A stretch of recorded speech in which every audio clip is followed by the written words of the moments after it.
Hi ಸ್ನೇಹಿತರೆ, ನಮಸ್ಕಾರ. ಎಲ್ರಿಗೂ ಪ್ರಣಬ್ ಅಕಾಡೆಮಿಗೆ ಸ್ವಾಗತ. ಗ್ರಾಮ ಆಡಳಿತಾಧಿಕಾರಿ 1000 ಹುದ್ದೆಗಳು. ಈ ದಿನ ನಾವು ಭೂಗೋಳಶಾಸ್ತ್ರದ ಕರ್ನಾಟಕದ ನದಿಗಳ ಬಗ್ಗೆ ಡಿಸ್ಕಸ್ ಮಾಡ್ತಾ ಹೋಗೋಣ. ಮೊದಲನೇದಾಗಿ ನಾವು ಈ ಒಂದು VA ಎಕ್ಸಾಮ್ ಅಥವಾ ವಿಲೇಜ್ ಅಕೌಂಟೆಂಟ್ ಎಕ್ಸಾಮ್, ಗ್ರಾಮ ಆಡಳಿತಾಧಿಕಾರಿ ಈ ಒಂದು ಹುದ್ದೆಗೆ ಕರ್ನಾಟಕದ ಮೇಲೆ ಸಾಕಷ್ಟು ಸಿಲೆಬಸ್ ಹೊಂದಿರೋದ್ರಿಂದ, ಅಂದ್ರೆ ಕರ್ನಾಟಕಕ್ಕೆ ಸಂಬಂಧಪಟ್ಟ ಸಿಲೆಬಸ್ ಜಾಸ್ತಿ ಐತೆ. ಸೊ ಅದಕ್ಕೋಸ್ಕರ ಮೊದಲೇದಾಗಿ ನಾವು ಕರ್ನಾಟಕದ ಜಿಯೋಗ್ರಫಿ, ಕರ್ನಾಟಕದ ಭೂಗೋಳಶಾಸ್ತ್ರದಲ್ಲಿ ಬರ್ತಕ್ಕಂಥ ಕಾನ್ಸೆಪ್ಟ್ಗಳನ್ನ ಡಿಸ್ಕಸ್ ಮಾಡ್ತಾ ಹೋಗೋಣ. ಯಾರಾದ್ರೂ ಫಸ್ಟ್ ಟೈಮ್ ನಮ್ಮೊಂದು ಚಾನೆಲ್ನ ನೋಡ್ತಾ ಇದ್ರೆ ನಮ್ಮ ಒಂದು ಚಾನೆಲ್ನ ಸಬ್ಸ್ಕ್ರೈಬ್ ಮಾಡ್ಕೊಳ್ರಿ, ಪಕ್ಕದಲ್ಲಿ ಇರ್ತಕ್ಕಂಥ ಬೆಲ್ ಬಟನ್ ಪ್ರೆಸ್ ಮಾಡ್ರಿ. ಈ ಒಂದು ತರಗತಿ ನಿಮಗೆ ಇಷ್ಟ ಆದ್ರೆ ಲೈಕ್ ಮಾಡಿ, ಶೇರ್ ಮಾಡಿ, ಕಮೆಂಟ್ ಮಾಡಿ. ಇಲ್ಲಿ ಕರ್ನಾಟಕದ ನದಿಗಳು ಅಥವಾ ಕರ್ನಾಟಕದ ನದಿ ವ್ಯವಸ್ಥೆ, ಕರ್ನಾಟಕದ ನದಿ ವ್ಯವಸ್ಥೆ ಇಲ್ಲಿ ನಾವು ನೋಡೋಣ. ಮೊದಲೇದಾಗಿ ನದಿ ಅಂದ್ರೇನು, ನದಿ ಡೆಫಿನಿಷನ್ ನೋಡೋಣ. ನದಿ ಅಂದ್ರೆ ಉಗಮದಿಂದ ಅಂತ್ಯದವರೆಗೆ ಹರಿಯುವ ಸಿಹಿ ನೀರಿನ ಜಲಧಾರೆಗೆ ನಾವೇನಂತ ಕರಿತೀವಿ? ನದಿ ಅಂತ ಕರಿತೀವಿ. ನೋಡ್ರಿ, ಡೆಫಿನಿಷನ್ ನೆನಪಲ್ಲಿ ಇಟ್ಕೊಳ್ರಿ. ನದಿ ಅಂದ್ರೇನು? ನದಿಯ ಒಂದು ಡೆಫಿನಿಷನ್, ಉಗಮದಿಂದ ಅಂತ್ಯದವರೆಗೆ ಹರಿಯುವ ಸಿಹಿ ನೀರಿನ ಜಲಧಾರೆಯನ್ನು ನಾವು ನದಿ ಅಂತ ಕರಿತೀವಿ. ಓಕೆ, ನದಿ ಡೆಫಿನಿಷನ್ ಗೊತ್ತಾಯ್ತು. ಈ ಒಂದು ನದಿಗಳ ಬಗ್ಗೆ ಅಧ್ಯಯನ ಮಾಡೋದಕ್ಕೆ ಏನಂತ ಕರೀತಾರ? ನದಿಗಳ ಬಗ್ಗೆ ಅಧ್ಯಯನ ಮಾಡೋದಕ್ಕೆ ಫೋಟೋಮಾಲಜಿ ಅಂತ ಕರೀತಾರ. ಏನಂತಾರ? ಫೋಟೋಮಾಲಜಿ. ಇಲ್ಲಿ ನೋಡ್ರಿ, ತೆಗೆದ್ರೆ ಏನಾಗ್ತೈತಿ? ಇದು ಪೋಮಾಲಜಿ ಆಗ್ತೈತಿ. ಪೋಮಾಲಜಿ ಅಂದ್ರೆ ಹಣ್ಣಿನ ಬಗ್ಗೆ ಅಧ್ಯಯನ ಮಾಡೋದು ನೋಡ್ರಿ. ಫೋಟೋಮಾಲಜಿ ಅಂದ್ರೆ ನದಿಗಳ ಬಗ್ಗೆ ಅಧ್ಯಯನ ಮಾಡೋದು. ಸೊ ಈ ಒಂದು ನದಿಗಳಿಗೆ ಸಂಬಂಧಪಟ್ಟಂತೆ ಈ ಒಂದು 1956ರಲ್ಲಿ ಜಲ ನಿಷೇಧ ಕಾಯ್ದೆ ಜಾರಿಗೆ ಬಂತು. ಸೊ ನದಿಗಳಿಗೆ ಸಂಬಂಧಪಟ್ಟಂತೆ ಒಂದು ಕಾಯ್ದೆ ಜಾರಿಗೆ ಬಂತು. ಯಾವಾಗಂದ್ರೆ 1956ರಲ್ಲಿ. ಆ ಕಾಯ್ದೆ ಯಾವುದು ಅಂದ್ರೆ ಜಲ ನಿಷೇಧ ಕಾಯ್ದೆ. ಓಕೆ, ಈ ಒಂದು ನದಿ ವ್ಯವಸ್ಥೆಗಳ ಬಗ್ಗೆ ನಾವು ನೋಡ್ತಾ ಹೋದ್ರೆ ಕರ್ನಾಟಕದ ನದಿ ವ್ಯವಸ್ಥೆಯನ್ನ ನೋಡೋಣ. ಈ ಒಂದು ಕರ್ನಾಟಕದ ನದಿ ವ್ಯವಸ್ಥೆಯಲ್ಲಿ ನಾವು ನೋಡ್ತಾ ಹೋದ್ರೆ ಕರ್ನಾಟಕದ ನದಿ ವ್ಯವಸ್ಥೆಗಳನ್ನ 7 ನದಿ ವ್ಯವಸ್ಥೆಗಳನ್ನಾಗಿ ವಿಂಗಡಣೆ ಮಾಡ್ತೀವಿ. ಇಲ್ಲಿ ಮೊದಲನೇದಾಗಿ ಯಾವುದು ಅಂದ್ರೆ ಗೋದಾವರಿ ನದಿ ವ್ಯವಸ್ಥೆ. ಯಾವುದು? ಒಂದು ಗೋದಾವರಿ ನದಿ ವ್ಯವಸ್ಥೆ. 2 ಕೃಷ್ಣಾ ನದಿ ವ್ಯವಸ್ಥೆ. ಒಂದು ಗೋದಾವರಿ ನದಿ ವ್ಯವಸ್ಥೆ, ಇನ್ನೊಂದು ಕೃಷ್ಣಾ ನದಿ ವ್ಯವಸ್ಥೆ. 3 ಕಾವೇರಿ ನದಿ ವ್ಯವಸ್ಥೆ. ಯಾವುದು? 3ನೇದ್ದು ಕಾವೇರಿ ನದಿ ವ್ಯವಸ್ಥೆ. 4ನೇದ್ದು ಕರ್ನಾಟಕದಲ್ಲಿ ಪಶ್ಚಿಮಾಭಿಮುಖವಾಗಿ ಹರಿತಕ್ಕಂತ ನದಿಗಳ ಒಂದು ವ್ಯವಸ್ಥೆ. ಪಶ್ಚಿಮಾಭಿಮುಖವಾಗಿ ಹರಿಯುವ ನದಿಗಳ ವ್ಯವಸ್ಥೆ. ನೆಕ್ಸ್ಟ್ 5 ನಂದಿದುರ್ಗ ನದಿ ವ್ಯವಸ್ಥೆ. 5 ನಂದಿದುರ್ಗ ನದಿ ವ್ಯವಸ್ಥೆ. ಇದರಲ್ಲಿ ಪಾಲಾರ್ ಅನ್ನೋ ಒಂದು ನದಿ ಕಂಡು ಬರ್ತೈತೆ ಈ ಒಂದು ಕಾನ್ಸೆಪ್ಟ್ ಅಲ್ಲಿ. ನೆಕ್ಸ್ಟ್ ನಾವು ನೋಡ್ತಾ ಹೋದ್ರೆ ಉತ್ತರ ಪೆನ್ನಾರ್ ನದಿ ವ್ಯವಸ್ಥೆ. ನೆಕ್ಸ್ಟ್ ದಕ್ಷಿಣ ಪೆನ್ನಾರ್ ನದಿ ವ್ಯವಸ್ಥೆ. ಸೊ ಈ ರೀತಿಯಾಗಿ ನಾವು ಕರ್ನಾಟಕದ ನದಿಗಳನ್ನ 7 ವ್ಯವಸ್ಥೆಗಳನ್ನಾಗಿ 7 ಭಾಗಗಳನ್ನಾಗಿ ಅಥವಾ 7 ರೀತಿಯಾಗಿ ನಾವು ವಿಂಗಡಣೆ ಮಾಡ್ತೀವಿ. ಸೊ ನಾವು ಒಂದೊಂದಾಗಿ ನೋಡ್ತಾ ಹೋಗೋಣ. ಮೊದಲೇದು ಯಾವುದು ಅಂದ್ರೆ ಒಂದು ಗೋದಾವರಿ ನದಿ ವ್ಯವಸ್ಥೆ ಬಗ್ಗೆ ಡಿಸ್ಕಸ್ ಮಾಡೋಣ. ಯಾವುದಿದು? ಗೋದಾವರಿ ನದಿ ವ್ಯವಸ್ಥೆ.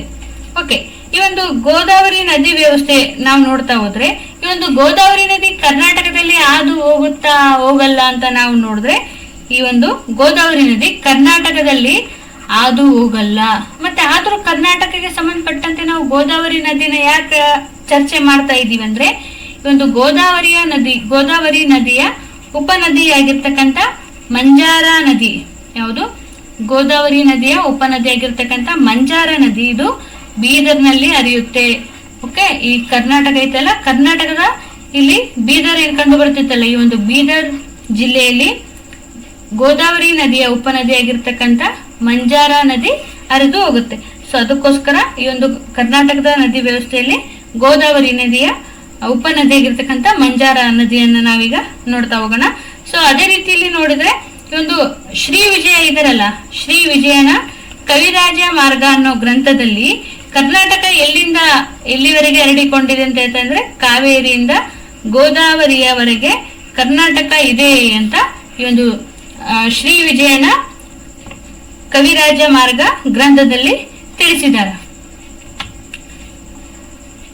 ಇಲ್ಲಿ ನೀವು ಹೇಳ್ತೀರಲ್ಲ, ಈ ಒಂದು ಮಂಜಾರ ನದಿ ಯಾವ ಒಂದು ನದಿಯ ಉಪನದಿ ಅಂತ ಕೇಳಿದ್ರೆ ಯಾವ್ದು ಹೇಳ್ಬೇಕು? ಮಂಜಾರ ಅನ್ನೋ ನದಿ ಗೋದಾವರಿ ನದಿಯ ಉಪನದಿ ಆಗಿರುತ್ತದೆ.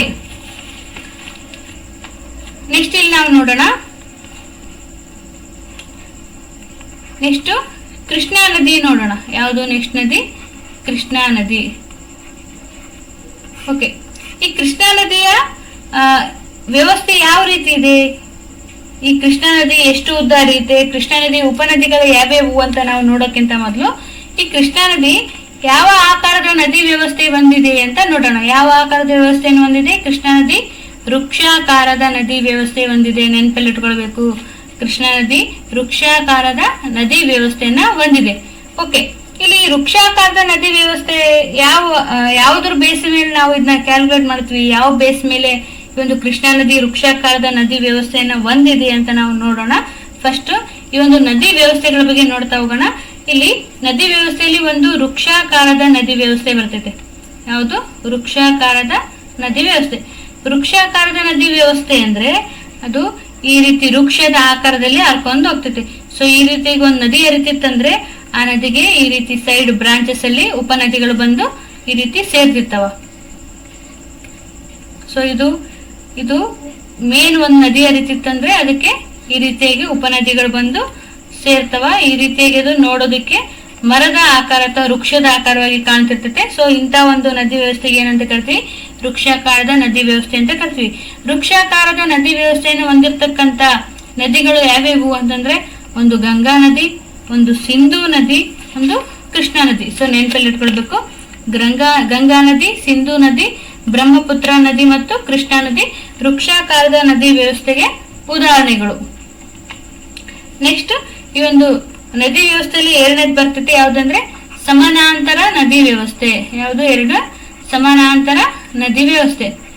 ಈ ಸಮಾನಾಂತರ ನದಿ ವ್ಯವಸ್ಥೆ ಅಂದ್ರೆ ನದಿ ಈ ರೀತಿಯಾಗಿ ಹರಿತೈತೆ, ಸಮಾನಾಂತರವಾಗಿ ಹರಿತಿರ್ತೈತೆ ಅಥವಾ ಈ ರೀತಿಯಾಗಿ ಹರಿತೈತೆ. ಸೊ ಈ ಒಂದು ಎರಡು ನದಿಗಳು, ಇದೊಂದು ನದಿ, ಇದೊಂದು ನದಿ. ಸೊ ಎರಡು ನದಿಗಳು ಸಮಾನಾಂತರವಾಗಿ ಹರಿತಕ್ಕಂತ ಒಂದು ವ್ಯವಸ್ಥೆಗೆ ನಾವೇನಂತ ಕರಿತೀವಿ? ಸಮಾನಾಂತರ ನದಿ ವ್ಯವಸ್ಥೆ ಅಂತ ಕರಿತೀವಿ. ಓಕೆ, ನೆಕ್ಸ್ಟ್ ನಾವು ಈಗ ನೋಡೋಣ ಸಮಾನಾಂತರ ನದಿ ವ್ಯವಸ್ಥೆ ನೋಡಿದ್ವಿ. ನೆಕ್ಸ್ಟ್ ಮೂರನೇದು ಬರ್ತೈತೆ. ಈ ಒಂದು ಸಮಾನಾಂತರ ನದಿ ವ್ಯವಸ್ಥೆಗೆ ಉದಾಹರಣೆ ಯಾವುದು ಅಂದ್ರೆ ಕರ್ನಾಟಕದಲ್ಲಿ ಪಶ್ಚಿಮಾಭಿಮುಖವಾಗಿ ಹರಿತಕ್ಕಂತ ನದಿಗಳು ಏನಿದೆ ನೋಡ್ರಿ, ಅವು ಸಮಾನಾಂತರ ನದಿ ವ್ಯವಸ್ಥೆಗೆ ಉದಾಹರಣೆಗಳು. ವೃಕ್ಷಾಕಾರದ ನದಿ ವ್ಯವಸ್ಥೆಗೆ ಉದಾಹರಣೆ ಯಾವ್ದು ಹೇಳಿದ್ವಿ? ವೃಕ್ಷಾಕಾರದ ನದಿ ವ್ಯವಸ್ಥೆ ಕೃಷ್ಣ, ಗಂಗಾ, ಸಿಂಧು, ಬ್ರಹ್ಮಪುತ್ರ ಅಂತ ನೋಡಿದಲ್ಲ. ನೆಕ್ಸ್ಟ್ ಸಮಾನಾಂತರ ನದಿ ವ್ಯವಸ್ಥೆಗೆ ಕರ್ನಾಟಕದ ಪಶ್ಚಿಮಾಭಿಮುಖವಾಗಿ ಹರಿತಕ್ಕಂತ ನದಿಗಳು ಸಮಾನಾಂತರ ನದಿ ವ್ಯವಸ್ಥೆಗೆ ಉದಾಹರಣೆಗಳಾಗಿದ್ದಾವೆ. ನೆಕ್ಸ್ಟ್ ಈ ಒಂದು ನದಿ ವ್ಯವಸ್ಥೆಯಲ್ಲಿ ಮೂರನೇದು ಬರ್ತೈತೆ ಯಾವುದಂದ್ರೆ ವಿರುದ್ಧ ದಿಕ್ಕಿನಲ್ಲಿ ಹರಿಯುವ ನದಿ ವ್ಯವಸ್ಥೆ. ಯಾವುದು ಮೂರನೇದ್ದು? ವಿರುದ್ಧ ದಿಕ್ಕಿನ ನದಿ ವ್ಯವಸ್ಥೆ.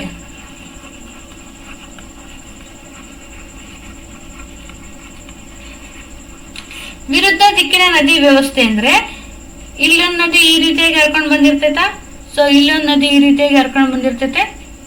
ಎರಡು ನದಿಗಳು ಈ ರೀತಿ ಅಪೋಸಿಟ್ ಡೈರೆಕ್ಷನ್ ಅಲ್ಲಿ ಹುಟ್ಟಿ ಈ ರೀತಿ ಬಂದು ಏನ್ ಮಾಡ್ತಾವ? ಸೇರ್ಕೊಂಡು ಹೋಗ್ತಾವ. ಸೊ ಇದಕ್ಕೆ ನಾವ್ ಏನಂತ ಕರಿತೀವಿ ಅಂದ್ರೆ ವಿರುದ್ಧ ದಿಕ್ಕಿನಲ್ಲಿ ಹರಿತಕ್ಕಂತ ನದಿ ವ್ಯವಸ್ಥೆ ಅಂತ ಕರಿತೀವಿ. ಸೊ ಇಲ್ಲಿ ನದಿ ಈ ರೀತಿಯಾಗಿ ಹರಿದೈತಾ. ಸೊ ಇನ್ನೊಂದು ನದಿ ಈ ರೀತಿಯಾಗಿ ಬಂದು ಈ ರೀತಿ ಅಪೋಸಿಟ್ ಆಗಿ ಹರ್ಕೊಂಡು ಬಂದು ಅದನ್ನ ಕೂಡ್ಕೊಂಡು ಮುಂದೆ ಹರ್ಕೊಂಡು ಹೋಗ್ತೈತೆ. ಸೊ ಈ ರೀತಿಯಾಗಿರ್ತಕ್ಕಂಥ ನದಿ ವ್ಯವಸ್ಥೆಗೆ ವಿರುದ್ಧ ದಿಕ್ಕಿನ ನದಿ ವ್ಯವಸ್ಥೆ ಅಂತ ಕರಿತೀವಿ. ಸೊ ಇಲ್ಲಿ ಎಕ್ಸಾಂಪಲ್ ಯಾವುದು ಅಂತ ನೋಡಿದ್ರೆ ಒಂದು ಮಂಜಾರ ನದಿ. ಯಾವುದು? ಮಂಜಾರ ನದಿ ಮತ್ತು ಕಾರಂಜಾ ನದಿ. ಮಂಜಾರ ನದಿ ಈ ರೀತಿಯಾಗಿ ಹರ್ಕೊಂಡು ಹೋಗ್ತೈತೆ, ಕಾರಂಜಾ ನದಿ ಕೂಡ ಈ ರೀತಿ ಅಪೋಸಿಟ್ ಆಗಿ ಹರ್ಕೊಂಡು ಬರ್ತೈತೆ. ಈ ರೀತಿಯಾಗಿ ಹರ್ಕೊಂಡ್ ಬಂದು ಅಪೋಸಿಟ್ ಆಗಿ ಈ ರೀತಿಯಾಗಿ ಒಂದ್ ಕಡೆ ಕೂಡ್ಕೊಂಡು ಮುಂದೆ ಹರ್ಕೊಂಡು ಹೋಗ್ತಾವ. ಸೊ ಇದೇನಂದ್ರೆ ವಿರುದ್ಧ ದಿಕ್ಕಿನ ನದಿ ವ್ಯವಸ್ಥೆ. ಉದಾಹರಣೆ ನೆನಪಲ್ಲಿ ಇಟ್ಕೊಳ್ಬೇಕು, ಯಾವುದು? ಮಂಜಾರ ಮತ್ತು ಕಾರಂಜಾ ನದಿಗಳು ಈ ಒಂದು ವಿರುದ್ಧ ದಿಕ್ಕಿನ ನದಿ ವ್ಯವಸ್ಥೆಗೆ ಉದಾಹರಣೆಗಳು. ನೆಕ್ಸ್ಟ್ ಬರ್ತೈತೆ ವೃತ್ತಾಕಾರದ ನದಿ ವ್ಯವಸ್ಥೆ. ಯಾವುದು? ವೃತ್ತಾಕಾರದ ನದಿ ವ್ಯವಸ್ಥೆ. ವೃತ್ತಾಕಾರದ ನದಿ ವ್ಯವಸ್ಥೆಯಲ್ಲಿ ಒಂದು ಪಾಯಿಂಟ್ ನಲ್ಲಿ ನದಿಗಳು ಹುಟ್ಟಿ ಈ ರೀತಿ ಸುತ್ತಲೂ ಹರ್ಕೊಂಡು ಹೋಗ್ತಾವ. ಒಂದು ಬಿಂದುನಲ್ಲಿ ನದಿಗಳು ಹುಟ್ಟಿ ಸುತ್ತಲೂ ಹರ್ಕೊಂಡು ಹೋಗ್ತಾವಲ್ಲ, ಅವು ಯಾವ ರೀತಿ ಅಂದ್ರೆ ರೇಡಿಯೋ ತರಂಗಗಳು ಯಾವ ರೀತಿ ಪಸರಿಸ್ತಾವ ನೋಡ್ರಿ. ಒಂದು ಸ್ಥಳದಲ್ಲಿಟ್ಟು ಸುತ್ತ ಎಲ್ಲ ಕಡೆ ಪಸರಿಸಿ ಹರಿತೈತಲ್ಲ ರೇಡಿಯೋ ತರಂಗ, ಅದೇ ರೀತಿಯಾಗಿ ಈ ಒಂದು ನದಿಗಳು ಒಂದು ಸ್ಥಳದಲ್ಲಿ ಹುಟ್ಟಿ ಸುತ್ತ ಬೇರೆ ಬೇರೆ ಕಡೆ ಪಸರಿಸಿ ಹರಿಯುತ್ತವ. ಸೊ ಅಂತ ಒಂದು ನದಿ ವ್ಯವಸ್ಥೆಗೆ ಏನಂತ ಕರಿತೀವಿ ಅಂದ್ರೆ ವೃತ್ತಾಕಾರದ ನದಿ ವ್ಯವಸ್ಥೆ ಅಂತ ಕರಿತೀವಿ. ಸೊ ಉದಾಹರಣೆ ಯಾವುದು ಅಂತಂದ್ರೆ ನಂದಿ ದುರ್ಗ ಪರ್ವತ ಶ್ರೇಣಿಯಲ್ಲಿ ಇರತಕ್ಕಂತ ನದಿಗಳು ಯಾವುವು? ನಂದಿ ದುರ್ಗ ಪರ್ವತ ಶ್ರೇಣಿಯಲ್ಲಿ ಹರಿತಕ್ಕಂತ ನದಿಗಳೇನಿದೆ ನೋಡ್ರಿ, ಅವೆಲ್ಲವೂ ಈ ಒಂದು ವೃತ್ತಾಕಾರದ ನದಿ ವ್ಯವಸ್ಥೆಗೆ ಉದಾಹರಣೆ. ಯಾವ್ಯಾವ ನದಿ ನಂದಿ ದುರ್ಗ ಶ್ರೇಣಿಯಲ್ಲಿ ಇರತಕ್ಕಂತ ನದಿಗಳು ಅಂದ್ರೆ ಒಂದು ಪಾಲಾರ್ ನದಿ, ಪೆನ್ನಾರ್ ನದಿ, ಪಿನಾಕಿನಿ ನದಿ. ಇವೇನಂದ್ರೆ ಈ ಒಂದು ವೃತ್ತಾಕಾರ ನದಿ ವ್ಯವಸ್ಥೆಗೆ ಉದಾಹರಣೆಗಳು. ನೆಕ್ಸ್ಟ್ ಬರ್ತೈತೆ ಐದನೇದು ಯಾವ್ದಂದ್ರೆ ಪಿನೇಟ್ ನದಿ ವ್ಯವಸ್ಥೆ. ಯಾವುದು? ಪಿನೇಟ್ ನದಿ ವ್ಯವಸ್ಥೆ.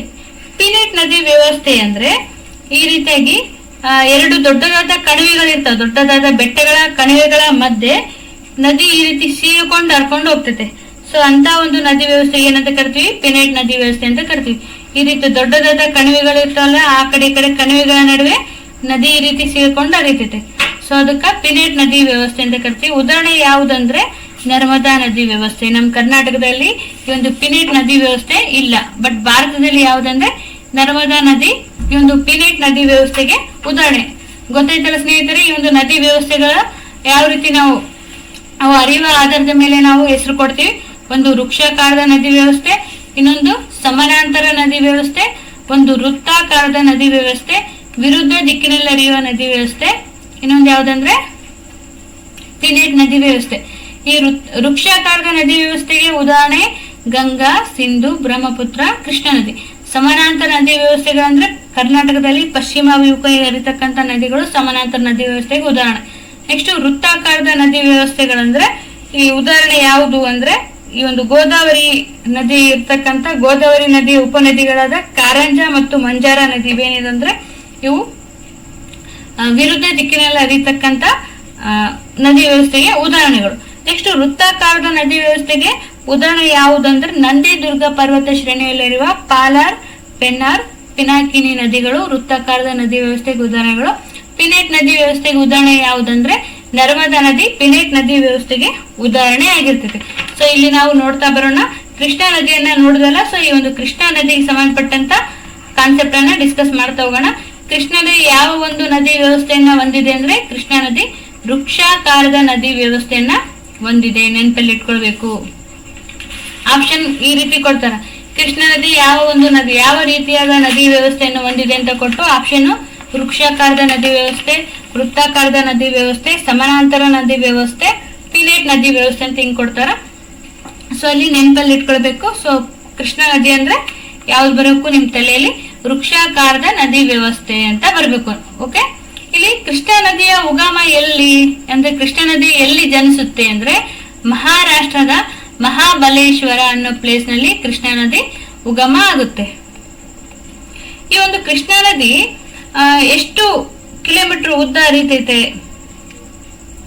ಈ ಒಂದು ಕೃಷ್ಣಾ ನದಿ ಎಷ್ಟು ಕಿಲೋಮೀಟರ್ ಉದ್ದ ಹರಿತೈತೆ ಅಂದ್ರೆ ಇದು 1400 ಕಿಲೋಮೀಟರ್ ಉದ್ದ ಹರಿತೈತೆ.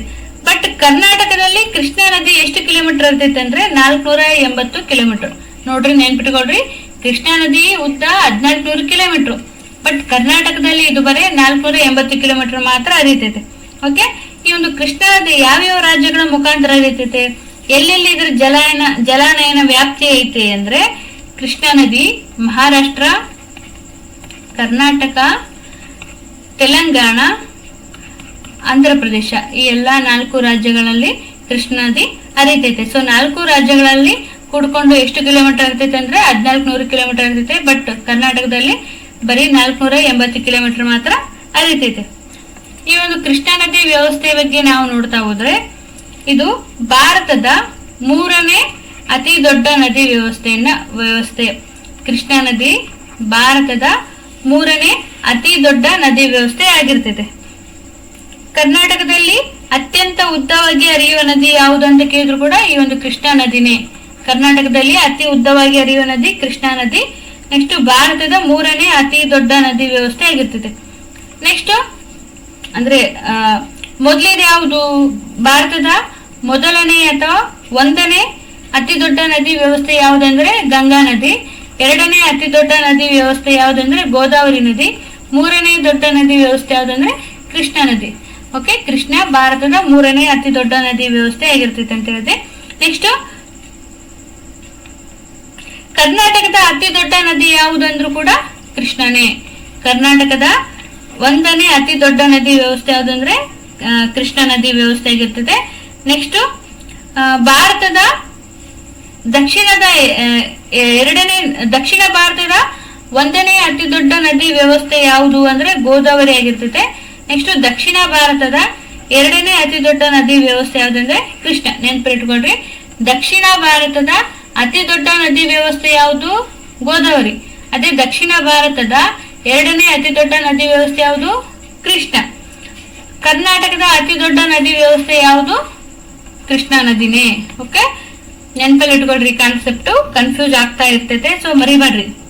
ನೆಕ್ಸ್ಟ್ ಈ ಒಂದು ಕೃಷ್ಣಾ ನದಿ ಐತಲ್ಲ, ಬಂಗಾಳ ಕೊಲ್ಲಿನ ಸೇರುತ್ತೆ. ಅಂದ್ರೆ 4 ರಾಜ್ಯಗಳ ಮುಖಾಂತರ ಹರ್ಕೊಂಡು ಹೋಗಿ ಬಂಗಾಳ ಕೊಲ್ಲಿನ ಸೇರುತ್ತೆ. ಎಲ್ಲಿ ಸೇರುತ್ತೆ ಅಂದ್ರೆ ಆಂಧ್ರ ಪ್ರದೇಶದ ಹತ್ತಿರ ಅಂಶಲಾ ದೇವಿ ಅನ್ನೋ ಒಂದು ಪ್ಲೇಸ್ ನಲ್ಲಿ ಸೇರುತ್ತೆ. ಏನು, ಕೃಷ್ಣಾ ನದಿ ಹುಟ್ಟೋದು ಮಹಾರಾಷ್ಟ್ರದಲ್ಲಿ, ಸೊ ಅಲ್ಲಿಂದ ಇಲ್ಲಿಗೆ ಬರ್ತಿದೆ ಕರ್ನಾಟಕ. ಸೊ ಅಲ್ಲಿಂದ ತೆಲಂಗಾಣ ಮತ್ತು ಆಂಧ್ರ ಪ್ರದೇಶದ ಮುಖಾಂತರ ಹರ್ಕೊಂಡು ಎಲ್ಲಿಗೆ ಹೋಗ್ತೈತೆ? ಈ ಆಂಧ್ರ ಪ್ರದೇಶದ ಹತ್ತಿರ ಇರ್ತಕ್ಕಂಥ ಅಂಶಲಾ ದೇವಿ ಅನ್ನೋ ಒಂದು ಪ್ಲೇಸ್ ಹತ್ರ ಬಂಗಾಳ ಕೊಲ್ಲಿಯನ್ನ ಕೃಷ್ಣ ನದಿ ಸೇರುತ್ತೆ.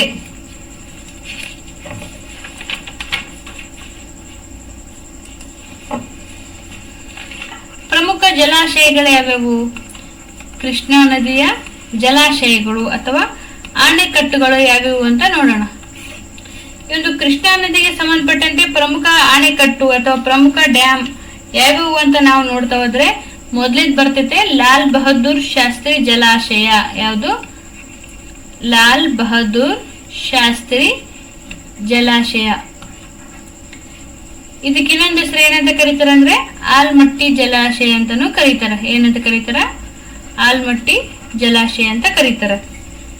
ಇದು ಎಲ್ಲಿ ಕಂಡು ಬರ್ತೈತೆ? ಕರ್ನಾಟಕದಲ್ಲಿ ಎಲ್ಲಿ ಈ ಒಂದು ಲಾಲ್ ಬಹದ್ದೂರ್ ಶಾಸ್ತ್ರಿ ಜಲಾಶಯ ಅಥವಾ ಆಲ್ಮಟ್ಟಿ ಜಲಾಶಯ ಕಂಡು ಬರ್ತೈತೆ ಅಂದ್ರೆ ಬಿಜಾಪುರ ಅಥವಾ ವಿಜಯಪುರ ಜಿಲ್ಲೆಯ ಬಾಗೇವಾಡಿ ಹತ್ತಿರ ಇರ್ತಕ್ಕಂಥ ಆಲ್ಮಟ್ಟಿ ಎಂಬ ಒಂದು ಸ್ಥಳದಲ್ಲಿ, ಬಿಜಾಪುರ ಜಿಲ್ಲೆಯ ಬಾಗೇವಾಡಿ ಅನ್ನೋ ಸ್ಥಳದ ಹತ್ತಿರ ಇರ್ತಕ್ಕಂಥ ಆಲಮಟ್ಟಿ ಎಂಬ ಸ್ಥಳದಲ್ಲಿ ಈ ಒಂದು ಲಾಲ್ ಬಹದ್ದೂರ್ ಶಾಸ್ತ್ರಿ ಜಲಾಶಯ ಅಥವಾ ಆಲ್ಮಟ್ಟಿ ಜಲಾಶಯ ಕಂಡು ಬರ್ತೈತೆ. ನೆಕ್ಸ್ಟ್ 2ನೇ ಜಲಾಶಯ ಯಾವುದು ಅಂತಂದ್ರೆ 2ನೇ ಜಲಾಶಯ ಬಸವಸಾಗರ ಜಲಾಶಯ. ಯಾವುದು? ಬಸವಸಾಗರ ಜಲಾಶಯ. ಇದರ ಇನ್ನೊಂದು ಹೆಸರು ಯಾವುದಂದ್ರೆ ನಾರಾಯಣಪುರ ಜಲಾಶಯ. ಕಾವೇರಿ ಈ ಒಂದು ಕೃಷ್ಣಾ ನದಿಯ ಪ್ರಮುಖ ಜಲಾಶಯಗಳಲ್ಲಿ ಒಂದು ಲಾಲ್ ಬಹದ್ದೂರ್ ಶಾಸ್ತ್ರಿ ಜಲಾಶಯ, ಇನ್ನೊಂದು ಬಸವಸಾಗರ ಜಲಾಶಯ. ಲಾಲ್ ಬಹದ್ದೂರ್ ಶಾಸ್ತ್ರಿ ಜಲಾಶಯಕ್ಕೆ ಇನ್ನೊಂದು ಹೆಸರು ಏನಂದ್ರೆ ಆಲ್ಮಟ್ಟಿ ಜಲಾಶಯ ಅಂತ ಕರಿತೀವಿ. ಮತ್ತೆ ಬಸವಸಾಗರ ಜಲಾಶಯಕ್ಕೆ ಇನ್ನೊಂದು ಹೆಸರು ಏನಂತ ಕರಿತೀವಿ ಅಂದ್ರೆ ನಾರಾಯಣಪುರ ಜಲಾಶಯ ಅಂತ ಕರಿತೀವಿ. ಈ ಒಂದು ಬಸವಸಾಗರ ಜಲಾಶಯ ಯಾವ ಜಿಲ್ಲೆಯಲ್ಲಿ ಕಂಡು ಬರ್ತೈತೆ ಅಂತ ಕ್ವಶನ್ ಕೇಳ್ತಾರ. ಇದು ಯಾದಗಿರಿ ಜಿಲ್ಲೆಯಲ್ಲಿ ಕಂಡು ಬರ್ತೈತೆ. ಯಾವ ತಾಲೂಕಿನಲ್ಲಿ ಕಂಡು ಬರ್ತೈತೆ ಅಂದ್ರೆ ಹುಣಸಿಗಿ ಅನ್ನೋ ತಾಲೂಕಿನಲ್ಲಿ ಕಂಡು ಬರ್ತೈತೆ. ಇದು ಮೊದಲು ಸುರಪುರ ತಾಲೂಕಿನಲ್ಲಿ ಕಂಡು ಬರ್ತಿತ್ತು, ಬಟ್ ಪ್ರಸ್ತುತ ಹುಣಸಿಗಿ ಒಂದು ತಾಲೂಕು ಆಗಿರೋದ್ರಿಂದ ಈ ಒಂದು ಹುಣಸಿಗಿ ತಾಲೂಕಿನಲ್ಲಿ ಈ ಒಂದು ಬಸವಸಾಗರ ಜಲಾಶಯ ಅಥವಾ ನಾರಾಯಣಪುರ ಜಲಾಶಯ ಕಂಡು ಬರ್ತೈತೆ. ಸೊ ಇದ್ರ ಮೇಲೆ ಕ್ವಶನ್ ಕೇಳ್ತಾ ನೋಡ್ರಿ, ನೆನಪಿಟ್ಕೊಳ್ರಿ. ಲಾಲ್ ಬಹದ್ದೂರ್ ಶಾಸ್ತ್ರಿ ಜಲಾಶಯವನ್ನ ಯಾವ ನದಿಗೆ ಅಡ್ಡಲಾಗಿ ನಿರ್ಮಾಣ ಮಾಡಿದಾರ ಅಂತ ಕೇಳ್ತಾರ. ಸೊ ಆನ್ಸರ್ ಏನು? ಕೃಷ್ಣಾ ನದಿ. ನೆಕ್ಸ್ಟ್ ನಾರಾಯಣಪುರ ಜಲಾಶಯವನ್ನ ಯಾವ ನದಿಗೆ ಅಡ್ಡಲಾಗಿ ನಿರ್ಮಾಣ ಮಾಡಿದಾರ ಅಂತ ಕೇಳ್ತಾರ. ಸೊ ಆನ್ಸರ್ ನೆನಪಿಟ್ಕೊಳ್ಳಿ, ಇದು ಕೂಡ ಕೃಷ್ಣಾ ನದಿ ಅಂತ ನೆನಪಲ್ಲಿ ಇಟ್ಕೊಳ್ಬೇಕು. ನೆಕ್ಸ್ಟ್ ಈ ಒಂದು ಕೃಷ್ಣಾ ನದಿಗೆ ಕರ್ನಾಟಕದಲ್ಲಿ ಜಲಪಾತಗಳು ಕಂಡು ಬರ್ತಾವ. ಕೃಷ್ಣಾ ನದಿಗೆ ಕರ್ನಾಟಕದಲ್ಲಿ ಒಂದು ಜಲಪಾತ ಕಂಡು ಬರ್ತೈತೆ. ಆ ಜಲಪಾತ ಯಾವುದು ಅಂತ ನಾವು ನೋಡ್ತಾ ಹೋದ್ರೆ ಜಲದುರ್ಗ ಜಲಪಾತ. ಜಲದುರ್ಗ ಜಲಪಾತ ಯಾವ ಜಿಲ್ಲೆಯಲ್ಲಿ ಕಂಡು ಬರ್ತೈತೆ ಅಂತ ಕ್ವಶನ್ ಕೇಳ್ತಾರ. ಇದು ರಾಯಚೂರು ಜಿಲ್ಲೆಯಲ್ಲಿ. ಯಾವ ತಾಲೂಕು ಅಂದ್ರೆ ಲಿಂಗಸ್ಗೂರು ತಾಲೂಕಿನ ಹತ್ತಿರ ಈ ಒಂದು ಜಲದುರ್ಗ ಜಲಪಾತ ಕಂಡು ಬರ್ತೈತೆ. ನೆಕ್ಸ್ಟ್ ಈ ಕೃಷ್ಣಾ ನದಿಗೆ ಕರ್ನಾಟಕದಲ್ಲಿ ಅಲ್ಲದೇನೆ ಮಹಾರಾಷ್ಟ್ರದಲ್ಲಿ ಒಂದು ಜಲಪಾತ ಕಂಡು ಬರ್ತೈತೆ. ಸೊ ಅದರ ಹೆಸರು ಏನು ಅಂದ್ರೆ ಕೊಯ್ನಾ ಜಲಪಾತ. ಯಾವುದು? ಕೊಯ್ನಾ ಜಲಪಾತ. ಆಂಧ್ರ ಪ್ರದೇಶದಲ್ಲೂ ಕೂಡ, ಆಂಧ್ರ ಪ್ರದೇಶ ಅಥವಾ ತೆಲಂಗಾಣದಲ್ಲೂ ಕೂಡ ಒಂದು ಜಲಾಶಯ ಕಂಡು ಬರ್ತೈತೆ, ಜಲಪಾತ ಕಂಡು ಬರ್ತೈತೆ. ಜಲಾಶಯ ಅಂದ್ರೆ ಆಣೆಕಟ್ಟು. ಸೊ ಜಲಪಾತ ಕಂಡು ಬರ್ತೈತೆ. ಆ ಜಲಪಾತದ ಹೆಸರು ಏನು ಅಂದ್ರೆ ನಾಗಾರ್ಜುನ ಸಾಗರ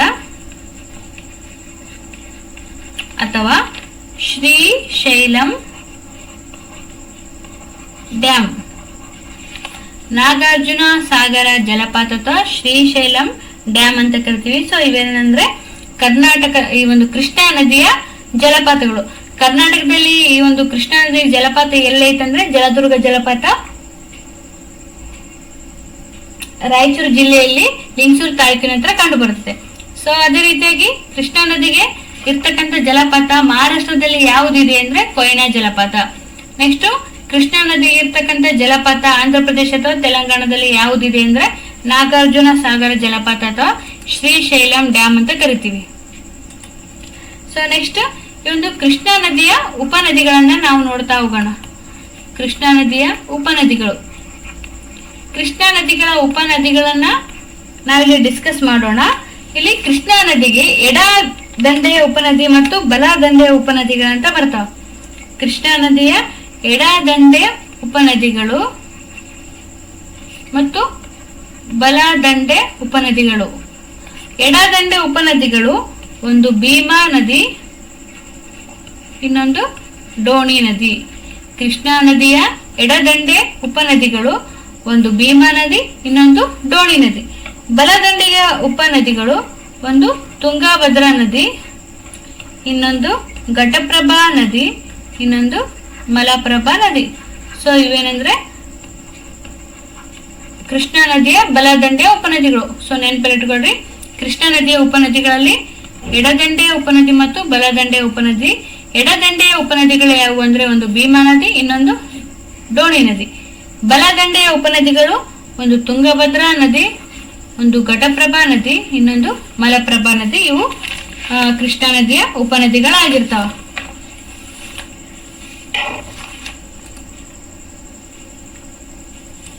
ಓಕೆ, ಇಲ್ಲಿ ನಾವು ಈ ರೀತಿಯಾಗಿ ನಾವು ಒಂದು ಮ್ಯಾಪ್ ಮುಖಾಂತರ ನೋಡೋಣ.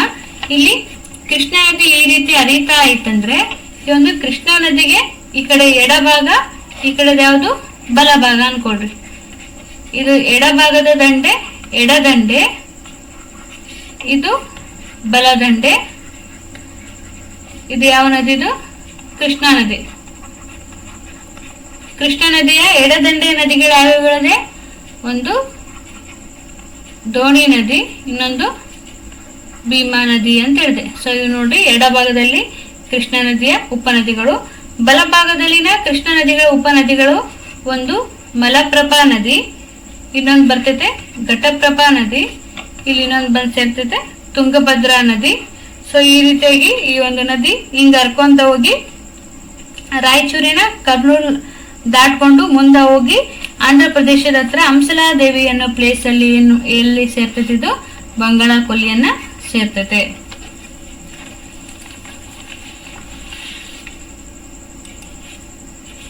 ಈ ಒಂದು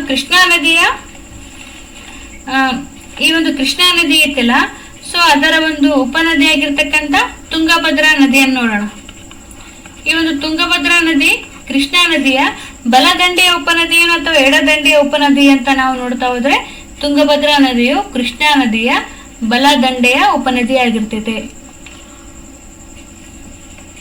ತುಂಗಭದ್ರಾ ನದಿಯ ಉಗಮ ಎಲ್ಲಿ? ತುಂಗಭದ್ರಾ ನದಿಯು ಚಿಕ್ಕಮಗಳೂರು ಜಿಲ್ಲೆಯ ಗಂಗಾ ಮೂಲ ಅನ್ನೋಲ್ಲಿ ಉಗಮ ಆಗ್ತೈತೆ. ತುಂಗಭದ್ರಾ ನದಿಯ ಉಗಮ ಚಿಕ್ಕಮಗಳೂರು ಜಿಲ್ಲೆಯ ಗಂಗಾ ಮೂಲ ಎನ್ನುವಲ್ಲಿ ಈ ಒಂದು ತುಂಗಭದ್ರಾ ನದಿಯ ಉಗಮ ಅಂತ ನೋಡ್ತೀವಿ. ಇಲ್ಲಿ ನಾಗತೀರ್ಥ ಅನ್ನೋ ಒಂದು ಪ್ಲೇಸ್ ನಲ್ಲಿ ತುಂಗಾ ನದಿ ಹುಟ್ಟುತ್ತೆ. ವರಹ ತೀರ್ಥ ಅನ್ನೋ ಪ್ಲೇಸ್ ನಲ್ಲಿ ಭದ್ರಾ ನದಿ ಹುಟ್ಟುತ್ತೆ. ಈ ರೀತಿಯಾಗಿ ಎರಡು ನದಿಗಳು ಈ ರೀತಿಯಾಗಿ ಹರ್ಕೊಂಡು ಬರ್ತಾವ. ಇದು ತುಂಗಾ ನದಿ, ಇದು ಭದ್ರಾ ನದಿ. ಸೊ ಈ ರೀತಿಯಾಗಿ ಎರಡು ನದಿ ಹರ್ಕೊಂಡು ಬಂದು ಎರಡು ಎಲ್ಲಿ ಕೂಡ್ತಾವ ಅಂದ್ರೆ ಕೂಡಲಿ ಅನ್ನೋ ಪ್ಲೇಸ್ ನಲ್ಲಿ ತುಂಗಾ ನದಿ ಮತ್ತು ಭದ್ರಾ ನದಿ ಕೂಡ್ಕೊಂಡು ಮುಂದೆ ತುಂಗಭದ್ರಾ ನದಿ ಅನ್ನೋ ಹೆಸರಿಂದ ಈಶಾನ್ಯ ದಿಕ್ಕಲ್ಲಿ ಹರಿಯುತ್ತಾ ಹೋಗ್ತಾವ. ಓಕೆ, ಈ ಕೂಡಲಿ ಅನ್ನೋ ಪ್ಲೇಸ್ ಎಲ್ಲೈತೆ ಅಂದ್ರೆ ಶಿವಮೊಗ್ಗ ಜಿಲ್ಲೆಯಲ್ಲಿ ಐತೆ. ತುಂಗಭದ್ರಾ ನದಿಯ ಉಗಮ ಎಲ್ಲಿ ಅಂದ್ರೆ ಚಿಕ್ಕಮಗಳೂರು ಜಿಲ್ಲೆಯಲ್ಲಿ. ಒಂದು ನಾಗತೀರ್ಥ ಅನ್ನೋ ಪ್ಲೇಸ್ ಇಂದ ತುಂಗಾ ನದಿ, ವರಹ ತೀರ್ಥ ಅನ್ನೋ ಪ್ಲೇಸ್ ಇಂದ ಭದ್ರಾ ನದಿ. ಎರಡು ನದಿ ಈ ರೀತಿಯಾಗಿ ಹುಟ್ಟಿ ಹರ್ಕೊಂಡು ಬರ್ತಿರ್ಬೇಕಾದ್ರೆ ಎರಡು ನದಿ ಬಂದು ಶಿವಮೊಗ್ಗ ಜಿಲ್ಲೆಯ ಕೂಡಲಿ ಅನ್ನೋ ಪ್ಲೇಸ್ ನಲ್ಲಿ ಕೂಡ್ತಾವ. ಇಲ್ಲಿ ಸೇರ್ಕೊಂಡು ಮುಂದಾವು ತುಂಗಭದ್ರಾ ಅನ್ನೋ ಹೆಸರಿಂದ ಈಶಾನ್ಯ ದಿಕ್ಕಿನಲ್ಲಿ ಹರ್ಕೊಂಡು ಹೋಗ್ತಾವ. ಇದೇನಂದ್ರೆ ಈ ಒಂದು ತುಂಗಭದ್ರಾ ನದಿಯ ಒಂದು ಅರಿವನ್ನು ನೋಡಿದ್ವಿ. ಈ ಒಂದು ತುಂಗಭದ್ರಾ ನದಿ ಈಶಾನ್ಯ ದಿಕ್ಕಿಗೆ ಹರಿತೈತೆ ಅಂತ ಹೇಳಿದೆ. ಸೊ ಇದು ಇಡೀ ಏಷ್ಯಾದಲ್ಲಿನೇ ಈಶಾನ್ಯ ದಿಕ್ಕಿಗೆ ಹರಿಯುವ ಒಂದು ನದಿ ಯಾವುದು ಅಂದ್ರೆ ತುಂಗಭದ್ರಾ ನದಿ. ಇಡೀ ಏಷ್ಯಾದಲ್ಲಿನೇ ಈಶಾನ್ಯ ದಿಕ್ಕಿಗೆ ಹರಿಯುವ ಏಕೈಕ ನದಿ. ಇಡೀ ಏಷ್ಯಾದಲ್ಲಿನೇ ಯಾವ ನದಿ ಈಶಾನ್ಯ ದಿಕ್ಕಿಗೆ ಹರಿತೈತೆ ಅಂದ್ರೆ ಯಾವ್ದಿದು? ತುಂಗಭದ್ರಾ ನದಿ. ಇದು ಕ್ವಶನ್ ಕೇಳ್ತಾರ, ಇಡೀ ಏಷ್ಯಾದಲ್ಲಿ ಈಶಾನ್ಯ ದಿಕ್ಕಿಗೆ ಹರಿಯುವ ಏಕೈಕ ನದಿ ಯಾವುದು ಅಂತ ಕೇಳ್ತಾರ. ಆನ್ಸರ್ ಯಾವುದು? ತುಂಗಭದ್ರಾ ನದಿ. ಈ ಒಂದು ತುಂಗಭದ್ರಾ ನದಿ ಇಡೀ ಏಷ್ಯಾದಲ್ಲಿನೇ ಈಶಾನ್ಯ ದಿಕ್ಕಿಗೆ ಹರಿತಕ್ಕಂತ ಒಂದು ನದಿ ಆಗಿರ್ತೈತೆ. ಸೊ ಇದು ಕರ್ನಾಟಕ ಆಯ್ತಂದ್ರೆ ಈ ಒಂದು ಕರ್ನಾಟಕದಲ್ಲಿ ಈ ತುಂಗಾ ನದಿ, ಭದ್ರಾ ನದಿ ಎರಡು ಹಿಂಗ್ ಕೂಡ್ಕೊಂಡು ಹಿಂಗ ಈಶಾನ್ಯ ದಿಕ್ಕಿಗೆ ಹರಿತಾವ. ಇದು ಈಶಾನ್ಯ ಭಾಗಲ. ಸೊ ಈಶಾನ್ಯ ದಿಕ್ಕಿನ ಕಡೆ ಮುಖ ಮಾಡಿ ಹರಿಯುವ ಏಕೈಕ ನದಿ ಯಾವುದು ಇಡೀ ಏಷ್ಯಾದಲ್ಲಿ ಅಂತ ನಾವು ನೋಡಿದ್ರೆ ಆನ್ಸರ್ ಏನು? ತುಂಗಭದ್ರಾ ನದಿ. ಓಕೆ, ನೆಕ್ಸ್ಟ್ ಅದೇ ರೀತಿಯಾಗಿ ಈ ಒಂದು ತುಂಗಭದ್ರಾ ನದಿ ಕರ್ನಾಟಕದಲ್ಲಿ ಈಶಾನ್ಯ ದಿಕ್ಕಿಗೆ ಹರಿತದೆ. ಸೊ ನೆಕ್ಸ್ಟ್ ಆಂಧ್ರ ಪ್ರದೇಶನ ತಲುಪಿದ ನಂತರ ಅದು ಪೂರ್ವಾಭಿಮುಖವಾಗಿ ಹರ್ಕೊಂಡು ಹೋಗ್ತದೆ. ಕರ್ನಾಟಕದಲ್ಲಿ ಈಶಾನ್ಯ ದಿಕ್ಕಿಗೆ ಹರಿದು ಕರ್ನಾಟಕವನ್ನ ಬಿಟ್ಟ ನಂತರ ಆಂಧ್ರ ಪ್ರದೇಶ ಸೇರುತ್ತಲ್ಲ, ಸೊ ಈ ಒಂದು ಆಂಧ್ರ ಪ್ರದೇಶ ಅಥವಾ ತೆಲಂಗಾಣದಲ್ಲಿ ಪೂರ್ವಾಭಿಮುಖವಾಗಿ ಹರಿತೈತೆ. ನೆಕ್ಸ್ಟ್ ಇದೇ ರೀತಿ ಇನ್ನೊಂದು ಕ್ವಶನ್ ಕೇಳ್ತಾರ, ಇಡೀ ಪ್ರಪಂಚದಲ್ಲಿನೇ ಉತ್ತರಕ್ಕೆ ಹರಿಯುವ ನದಿ ಯಾವುದು ಅಂತ ಕೇಳ್ತಾರ. ಇಡೀ ಪ್ರಪಂಚದಲ್ಲಿನೇ ಉತ್ತರದ ಕಡೆ ಮುಖ ಮಾಡಿ ಹರಿಯುವ ನದಿ ಯಾವುದು ಅಂತ ಕೇಳ್ತಾರೆ. ಯಾವುದಂದ್ರೆ ನೈಲ್ ನದಿ. ದಕ್ಷಿಣ ಆಫ್ರಿಕಾದಲ್ಲಿನ ನೈಲ್ ನದಿ ಇಡೀ ಪ್ರಪಂಚದಲ್ಲಿನೇ ಉತ್ತರ ಅಭಿಮುಖವಾಗಿ ಹರಿತಕ್ಕಂತ ಒಂದು ನದಿ ಆಗಿರ್ತೈತೆ. ನೆಕ್ಸ್ಟ್ ಇಲ್ಲಿ ಇನ್ನೊಂದು ಕ್ವಶನ್ ನೋಡೋಣ, ಯಾವುದಂದ್ರೆ ಈ ಒಂದು ಸಮಭಾಜಕ ವೃತ್ತ, ನೆಕ್ಸ್ಟ್ ಕರ್ಕಾಟಕ ಸಂಕ್ರಾಂತಿ ವೃತ್ತ, ಮಕರ ಸಂಕ್ರಾಂತಿ ವೃತ್ತ ಐತಲ್ಲ. ಸೊ ಈ ಒಂದು ವೃತ್ತಗಳನ್ನ ಎರಡು ಬಾರಿ ಆಯ್ದು ಹೋಗುವ ನದಿಗಳು ಯಾವುವು ಅಂತ ಕೇಳ್ತಾರ. ಇಲ್ಲಿ 0 ಡಿಗ್ರಿ ಸಮಭಾಜಕ ವೃತ್ತ, 23 ಡಿಗ್ರಿ ಕರ್ಕಾಟಕ ಸಂಕ್ರಾಂತಿ ವೃತ್ತ, 23 ಡಿಗ್ರಿ ಮಕರ ಸಂಕ್ರಾಂತಿ ವೃತ್ತ ಐತಲ್ಲ.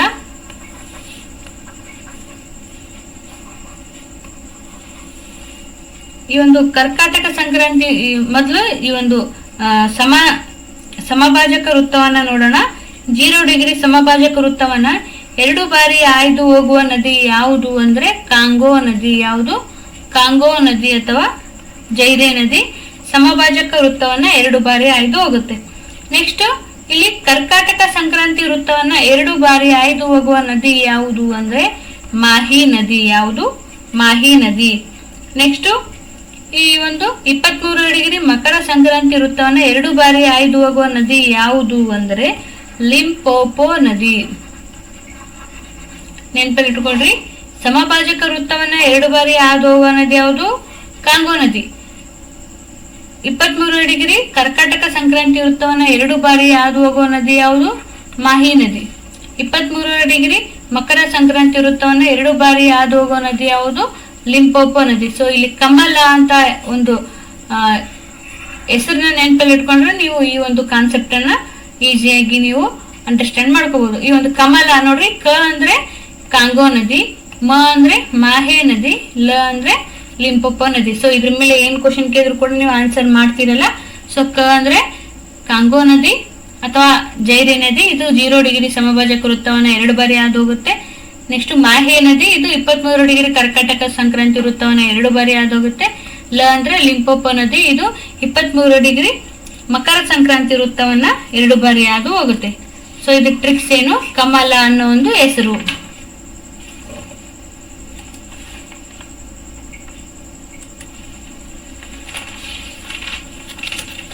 ನೆಕ್ಸ್ಟ್ ನಾವಿಲ್ಲಿ ನೋಡ್ತಾ ಹೋಗೋಣ, ಈ ಒಂದು ತುಂಗಭದ್ರಾ ನದಿ ಇದೆ. ಈ ಒಂದು ತುಂಗಭದ್ರಾ ನದಿ ಎಷ್ಟು ಕಿಲೋಮೀಟರ್ ಉದ್ದವಾಗಿ ಹರಿಯುತ್ತೆ? ತುಂಗಭದ್ರಾ ನದಿ ಯಾವ ನದಿಯ ಉಪನದಿ? ಕೃಷ್ಣ ನದಿಯ ಉಪನದಿ. ಎಡದಂಡೆನೋ ಅಥವಾ ಬಲದಂಡೆ ಅಂದ್ರೆ ಬಲದಂಡೆ ಉಪನದಿ. ಇದು ಎಷ್ಟು ಕಿಲೋಮೀಟರ್ ಉದ್ದವಾಗಿ ಹರಿಯುತ್ತೆ ಅಂದ್ರೆ 380 ಕಿಲೋಮೀಟರ್ ಉದ್ದವಾಗಿ ಹರಿಯುತ್ತೆ. ನೆಕ್ಸ್ಟ್ 380 ಕಿಲೋಮೀಟರ್ ಉದ್ದವಾಗಿ ಹರಿದಂತ ಈ ಒಂದು ತುಂಗಭದ್ರಾ ನದಿ ಆಲಂಪುರ್ ಬಳಿ ಆಂಧ್ರ ಪ್ರದೇಶವನ್ನ ಸೇರುತ್ತೆ. ತುಂಗಭದ್ರಾ ನದಿಗೂ ಕೂಡ ಕೆಲವೊಂದು ಉಪನದಿಗಳಿದಾವ. ತುಂಗಭದ್ರಾ ನದಿಯ ಉಪನದಿಗಳು ಯಾವ್ಯಾವ ಅಂದ್ರೆ, ಒಂದು ವರದಾ ನದಿ, ವೇದಾವತಿ ನದಿ, ಕುಮುದ್ವತಿ ನದಿ, ಸುವರ್ಣಮುಖಿ ನದಿ. ಇನ್ನೊಂದು ಬರ್ತೈತೆ ಅಗರಿ ನದಿ. ಸೊ ಇವೆಲ್ಲವೂ ತುಂಗಭದ್ರಾ ನದಿಯ ಉಪನದಿಗಳು. ನೋಡ್ರಿ, ವರದಾ ನದಿ, ವೇದಾವತಿ ನದಿ, ಕುಮದ್ವತಿ ನದಿ, ಸುವರ್ಣಮುಖಿ ನದಿ, ಅಗರಿ ನದಿ, ಇವೆಲ್ಲವೂ ತುಂಗಭದ್ರಾ ನದಿಯ ಉಪನದಿಗಳು. ನೆಕ್ಸ್ಟ್ ನೋಡ್ತಾ ಹೋಗೋಣ. ಇಲ್ಲಿ ಇದು ಒಂದು ಇಮೇಜ್ ಮುಖಾಂತರ ನೋಡೋಣ. ಸೊ ಇದು ತುಂಗಭದ್ರಾ ನದಿ, ಈ ರೀತಿಯಾಗಿ ತುಂಗಾ ನದಿ ಮತ್ತು ಈ ರೀತಿಯಾಗಿ ಭದ್ರಾ ನದಿ ಎರಡು ಕೂಡ್ಕೊಂಡು ಹರ್ಕೊಂಡು ಹೋಗ್ತಾವಂದೆ. ಸೊ ಹಿಂಗ ಹರಿತಿರ್ಬೇಕಾದ್ರೆ ಇಲ್ಲಿ ವರದಾ ನದಿ ಬಂದು ಈ ಒಂದು ತುಂಗಭದ್ರಾ ನದಿನ ಸೇರುತ್ತೆ. ಮುಂದೆ ಸುವರ್ಣಮುಖಿ ನದಿ ಬಂದು ಇಲ್ಲಿ ತುಂಗಭದ್ರಾ ನದಿನ ಸೇರುತ್ತೆ. ಸೊ ಇಲ್ಲಿ ವೇದಾವತಿ ನದಿ ಬಂದು ಈ ಒಂದು ತುಂಗಭದ್ರಾ ನದಿನ ಸೇರುತ್ತೆ. ಅದೇ ರೀತಿ ಮುಂದೆ ಅಗರಿ ನದಿ, ನೆಕ್ಸ್ಟ್ ಕುಮದ್ವತಿ ನದಿ ಈ ರೀತಿ ಸೇರುತ್ತೆ. ಸೊ ಈ ರೀತಿಯಾಗಿ ತುಂಗಭದ್ರಾ ನದಿ ಹರ್ಕೊಂಡು ಹೋಗುತ್ತೆ. ಇಲ್ಲಿ ಅಗರಿ ನದಿ ಅಂತ ಹೇಳಿದೆ. ಅಗರಿ ನದಿ ತುಂಗಭದ್ರಾ ನದಿನ ಎಲ್ಲಿ ಸೇರುತ್ತೆ ಅಂದ್ರೆ, ದಡೆ ಸುಗೂರ್ ಅನ್ನೋ ಒಂದು ಪ್ಲೇಸ್ ಹತ್ರ, ಇಲ್ಲಿ ದಡೆ ಸುಗೂರ್ ಬಳಿ ಅಗರಿ ನದಿಯು ಈ ಒಂದು ಕೃಷ್ಣಾ ನದಿ, ಈ ಒಂದು ಅಗರಿ ನದಿ ಎಲ್ಲಿ ಸೇರುತ್ತೆ ಈ ಒಂದು ತುಂಗಭದ್ರಾ ನದಿನ ಅಂದ್ರೆ ದಡೆ ಸುಗೂರ್ ಬಳಿ ಸೇರುತ್ತೆ. ನೆಕ್ಸ್ಟ್ ಈ ಒಂದು ವೇದಾವತಿ ನದಿ ಐತಲ್ಲ, ಈ ವೇದಾವತಿ ನದಿಗೆ ಒಂದು ಜಲಾಶಯ ನಿರ್ಮಾಣ ಮಾಡಿದ್ದಾರೆ. ಅದರ ಹೆಸರು ಏನಂದ್ರೆ ವಾಣಿ ವಿಲಾಸ ಸಾಗರ ಜಲಾಶಯ. ಯಾವುದು? ವೇದಾವತಿ ನದಿಗೆ ಅಡ್ಡಲಾಗಿ ನಿರ್ಮಾಣ ಮಾಡಿರ್ತಕ್ಕಂಥ ಜಲಾಶಯ ವಾಣಿ ವಿಲಾಸ ಸಾಗರ ಜಲಾಶಯ. ಇದು ಏಷ್ಯಾದಲ್ಲಿನೇ ನಿರ್ಮಾಣವಾದಂತ ಮೊದಲ ಜಲಾಶಯ. ಯಾವುದು? ವಾಣಿ ವಿಲಾಸ ಸಾಗರ ಜಲಾಶಯ ಏಷ್ಯಾದ ಮೊದಲ ಜಲಾಶಯ ಆಗಿರುತ್ತದೆ. ನೆಕ್ಸ್ಟ್ ನೋಡ್ತಾ ಹೋಗೋಣ.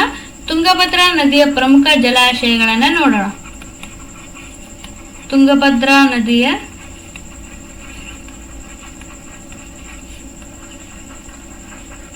ಪ್ರಮುಖ ಜಲಾಶಯನ ನೋಡ್ತಾ ಹೋಗೋಣ. ಇಲ್ಲಿ ತುಂಗಾ ಅನ್ನೋ ಒಂದು ನದಿಗೂ ಕೂಡ ಒಂದು ಜಲಾಶಯ ನಿರ್ಮಾಣ ಮಾಡಿದಾರೆ. ನೆಕ್ಸ್ಟ್ ಅದ್ರ ಹೆಸರು ಏನು ಅಂದ್ರೆ ಗಾಜನೂರು ಜಲಾಶಯ. ತುಂಗಭದ್ರಾ ನದಿಗೆ ನಿರ್ಮಾಣ ಮಾಡಿರ್ತಕ್ಕಂಥ ಜಲಾಶಯ ಗಾಜನೂರು ಜಲಾಶಯ. ಭದ್ರಾ ನದಿಗೆ ಅಡ್ಡಲಾಗಿ ನಿರ್ಮಾಣವಾಗಿರ್ತಕ್ಕಂಥ ಜಲಾಶಯ ಲಕ್ಕವಳ್ಳಿ ಜಲಾಶಯ ಅಥವಾ ಭದ್ರಾ ಜಲಾಶಯ. ಈ ಗಾಜನೂರು ಜಲಾಶಯ ಯಾವ ಜಿಲ್ಲೆಯಲ್ಲಿ ಕಂಡು ಬರುತ್ತೆ ಅಂದ್ರೆ ಶಿವಮೊಗ್ಗ ಜಿಲ್ಲೆಯಲ್ಲಿ.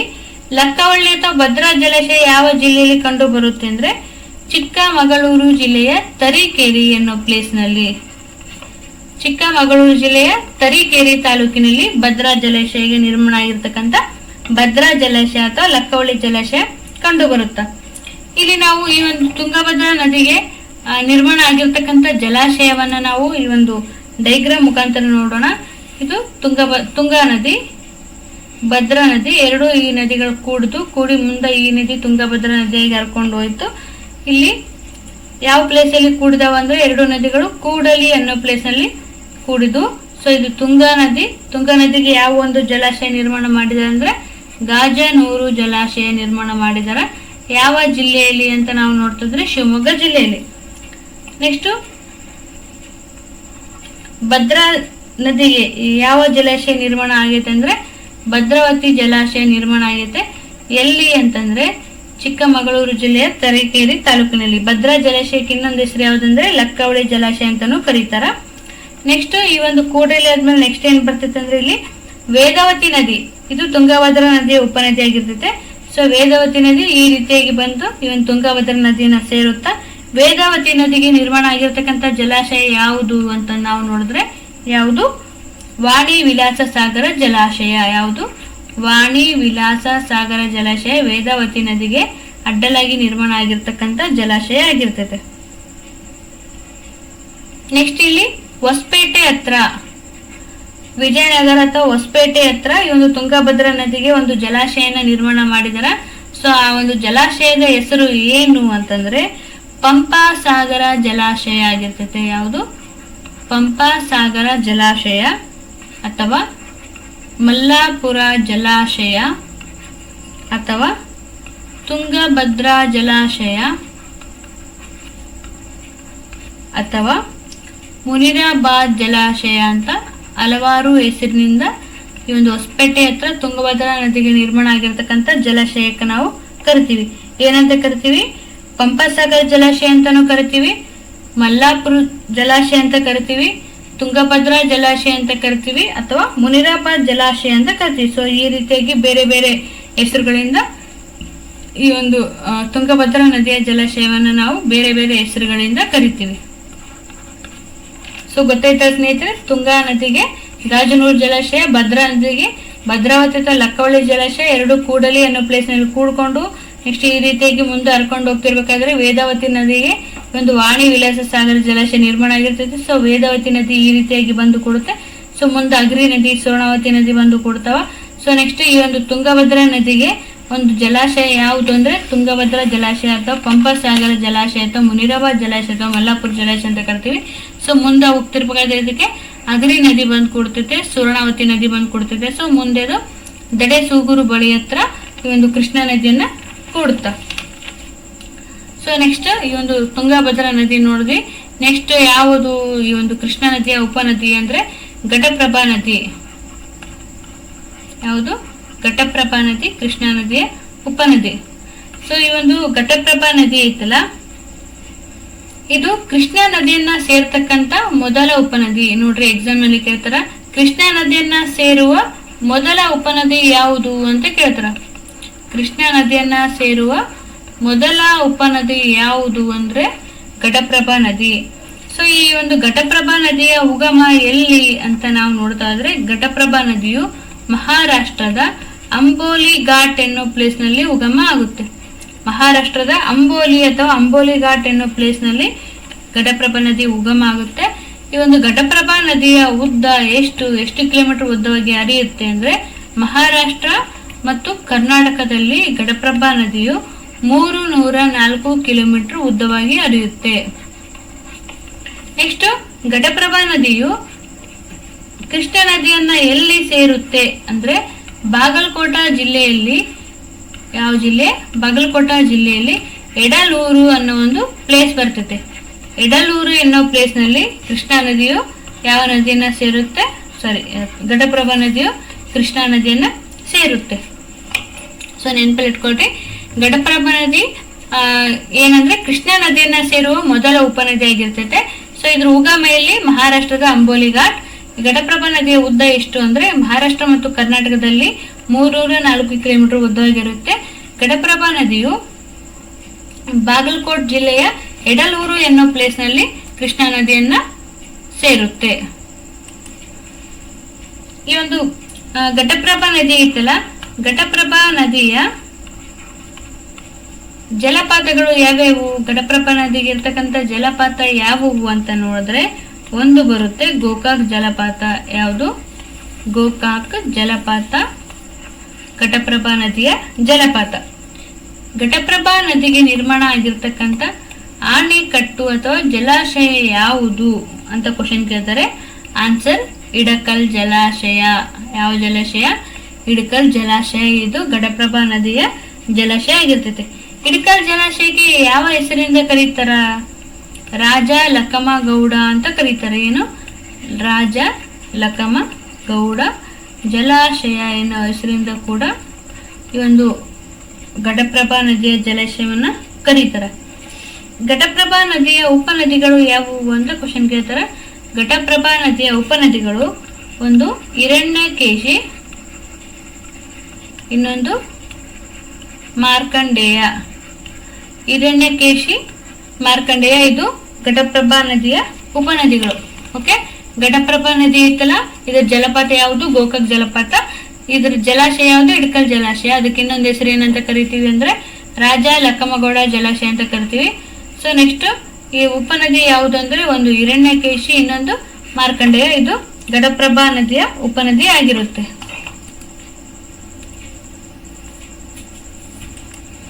ನೆಕ್ಸ್ಟ್ ಬರುತ್ತೆ ಯಾವುದಂದ್ರೆ ಮಲಪ್ರಭಾ. ಮಲಪ್ರಭಾ ನದಿ. ಮಲಪ್ರಭಾ ನದಿ ಎಲ್ಲಿ ಉಗಮ ಆಗುತ್ತೆ ಅಂದ್ರೆ ಕರ್ನಾಟಕದಲ್ಲಿನೇ ಉಗಮ ಆಗುತ್ತೆ. ಮಲಪ್ರಭಾ ನದಿಯ ಉಗಮ ಎಲ್ಲಿ ಅಂದ್ರೆ ಕರ್ನಾಟಕದಲ್ಲಿನೇ. ಸೊ ಕರ್ನಾಟಕದಲ್ಲಿ ಯಾವ ಪ್ಲೇಸ್ ನಲ್ಲಿ ಮಲಪ್ರಭಾ ನದಿ ಉಗಮ ಆಗುತ್ತೆ ಅಂದ್ರೆ ಬೆಳಗಾವಿ ಜಿಲ್ಲೆಯ ಖಾನಾಪುರ ಹತ್ತಿರ ಇರ್ತಕ್ಕಂಥ ಕಣಕುಂಬಿ. ಬೆಳಗಾವಿ ಜಿಲ್ಲೆಯ ಖಾನಾಪುರ ಹತ್ತಿರ ಇರ್ತಕ್ಕಂಥ ಕಣಕುಂಬಿ ಅನ್ನೋ ಪ್ಲೇಸ್ ನಲ್ಲಿ ಈ ಒಂದು ಮಲಪ್ರಭಾ ನದಿ ಉಗಮ ಆಗುತ್ತೆ. ಮಲಪ್ರಭಾ ನದಿ ಎಲ್ಲಿ ಕೃಷ್ಣಾ ನದಿಯನ್ನ ಸೇರುತ್ತೆ ಅಂತ ಕ್ವಶನ್ ಕೇಳ್ತಾರ. ಮಲಪ್ರಭಾ ನದಿ ಕೃಷ್ಣಾ ನದಿಯನ್ನ ಕೂಡಲ ಸಂಗಮದ ಹತ್ತಿರ ಸೇರುತ್ತೆ, ನೆನಪಲ್ಲಿಟ್ಕೊಳ್ರಿ. ಅದೇ ಘಟಪ್ರಭಾ ನದಿ ಕೃಷ್ಣಾ ನದಿಯನ್ನ ಎಲ್ಲಿ ಸೇರುತ್ತೆ ಅಂದ್ರೆ ಎಡಲೂರಿನ ಹತ್ತಿರ. ಮಲಪ್ರಭಾ ನದಿ ಕೃಷ್ಣಾ ನದಿಯನ್ನ ಎಲ್ಲಿ ಸೇರುತ್ತೆ ಅಂದ್ರೆ ಕೂಡಲ ಸಂಗಮದ ಹತ್ತಿರ.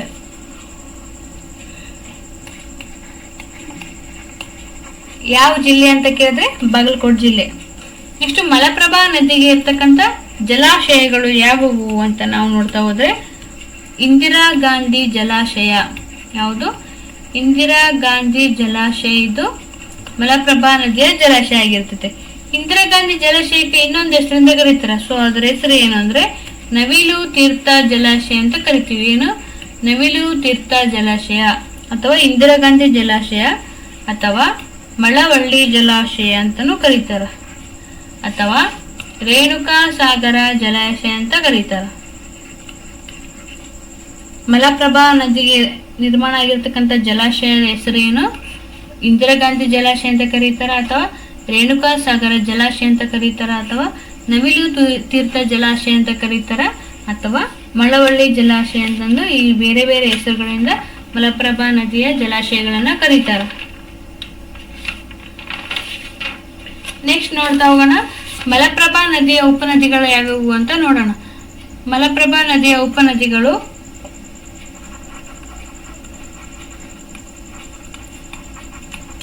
ಮಲಪ್ರಭಾ ನದಿಗೆ ನಿರ್ಮಾಣ ಆಗಿರ್ತಕ್ಕಂಥ ಉಪನದಿಗಳು: 1 ತಾಸಿ ನದಿ, 2 ಬೆಣ್ಣೆ ಹಳ್ಳ ನದಿ, 3 ಹಿರೇ ಹಳ್ಳ ಅಥವಾ ದೊಡ್ಡ ಹಳ್ಳ. ಮಲಪ್ರಭಾ ನದಿಯ ಉಪನದಿಗಳು: 1 ತಾಸಿ ನದಿ, 2 ಬೆಣ್ಣೆ ಹಳ್ಳ ನದಿ, 3 ಹಿರೇ ಹಳ್ಳ ನದಿ. ಬೆಣ್ಣೆ ಹಳ್ಳ ನದಿ ಯಾವುದು ಪ್ರಸಿದ್ಧ ಅಂದ್ರೆ ಇದು ಹೆಚ್ಚು ಪ್ರವಾಹ ತರುವಂತ ಒಂದು ನದಿಯಾಗಿರ್ತೈತೆ. ನೆಕ್ಸ್ಟ್ ನೋಡೋಣ, ಈಗ ನಾವು ಏನ್ ನೋಡಿದ್ವಿ ಅಂದ್ರೆ ತುಂಗಭದ್ರಾ ನದಿಯ ಬಲದಂಡೆ ಉಪನದಿಗಳನ್ನು ನೋಡಿದ್ವಿ. ಕೃಷ್ಣಾ ನದಿಯ ಬಲದಂಡೆ ಉಪನದಿಗಳನ್ನು ನೋಡಿದ್ವಿ, ತುಂಗಭದ್ರಾ ನದಿ ನೋಡಿದ್ವಿ, ಮಲಪ್ರಭಾ ನದಿ, ನೆಕ್ಸ್ಟ್ ಘಟಪ್ರಭಾ ನೋಡಿದ್ವಿ. ನೆಕ್ಸ್ಟ್ ಈ ಒಂದು ಕೃಷ್ಣಾ ನದಿಯ ಎಡದಂಡೆಯ ಉಪನದಿಗಳನ್ನು ನೋಡೋಣ. ಮೊದಲದು ಬರ್ತೈತೆ ಭೀಮಾ ನದಿ. ಈ ಒಂದು ಭೀಮಾ ನದಿ ಯಾವ ನದಿಯ ಉಪನದಿ ಅಂದ್ರೆ ಭೀಮಾ ನದಿ ಕೃಷ್ಣಾ ನದಿಯ ಉಪನದಿ ಆಗಿರ್ತೈತೆ. ಸೊ ಇಲ್ಲಿ ನಾವು ನೋಡೋಣ, ಈ ಒಂದು ಕೃಷ್ಣಾ ನದಿಯ ಅತಿ ಉದ್ದವಾಗಿ ಹರಿಯುವ ಉಪನದಿ ಯಾವುದು ಅಂತ ಕೇಳ್ತಾರ. ಸೊ ಆನ್ಸರ್ ಏನು? ಭೀಮಾ ನದಿ. ಭೀಮಾ ನದಿಯು ಕೃಷ್ಣಾ ನದಿಯ ಅತಿ ಉದ್ದವಾಗಿ ಹರಿಯುವ ಉಪನದಿಯಾಗಿರುತ್ತೆ. ಸೊ ಈ ಒಂದು ಭೀಮಾ ನದಿ ಈ ಒಂದು ಉಗಮ ಎಲ್ಲಿ ಆಗುತ್ತೆ? ಭೀಮಾ ನದಿ ಅಂದ್ರೆ ಭೀಮಾಶಂಕರ ಅನ್ನೋ ಪ್ಲೇಸ್ ನಲ್ಲಿ ಭೀಮಾ ನದಿ ಉಗಮ ಆಗುತ್ತೆ. ಸೊ ಮಹಾರಾಷ್ಟ್ರದಲ್ಲಿ ಇರ್ತಕ್ಕಂಥ ಭೀಮಾಶಂಕರ ಅನ್ನೋ ಪ್ಲೇಸ್ ಅಲ್ಲಿ ಭೀಮಾ ನದಿ ಉಗಮ ಆಗುತ್ತೆ. ಮಹಾರಾಷ್ಟ್ರದಿಂದ ರಾಯಚೂರು ಮತ್ತು ಯಾದಗಿರಿಯ ಬಾರ್ಡರ್ ಅಲ್ಲಿ ಹರ್ಕೊಂಡು ಹೋಗಿ ಮುಂದೆ ಕೃಷ್ಣಾ ನದಿಯನ್ನ ಸೇರುತ್ತೆ. ಭೀಮಾ ನದಿ ಮಹಾರಾಷ್ಟ್ರದಲ್ಲಿ ಹುಟ್ಟುತ್ತೆ. ಮಹಾರಾಷ್ಟ್ರದ ಭೀಮಾಶಂಕರ್ ಅನ್ನೋ ಪ್ಲೇಸ್ ಅಲ್ಲಿ ಹುಟ್ಟುತ್ತೆ. ಮಹಾರಾಷ್ಟ್ರದಿಂದ ಕರ್ನಾಟಕ. ಸೊ ನೆಕ್ಸ್ಟ್ ಕರ್ನಾಟಕದಿಂದ ಯಾದಗಿರಿ. ಸೊ ಈ ಒಂದು ಮಹಾರಾಷ್ಟ್ರದಿಂದ ಕರ್ನಾಟಕಕ್ಕೆ ಬಂದಿರತಕ್ಕಂತ ಈ ಒಂದು ಭೀಮಾ ನದಿ ರಾಯಚೂರು ಮತ್ತು ಯಾದಗಿರಿಯ ಬಾರ್ಡರ್ ಅಲ್ಲಿ ಹರ್ಕೊಂತ ಹೋಗಿ ಕೃಷ್ಣಾ ನದಿಯನ್ನ ಸೇರುತ್ತೆ. ಸೊ ನೆಕ್ಸ್ಟ್ ಈ ಒಂದು ಭೀಮಾ ನದಿ ಏನ್ ಫೇಮಸ್ ಅಂದ್ರೆ ಇದು ಕೃಷ್ಣಾ ನದಿಯ ಅತಿ ಉದ್ದವಾದಂತ ಉಪನದಿ.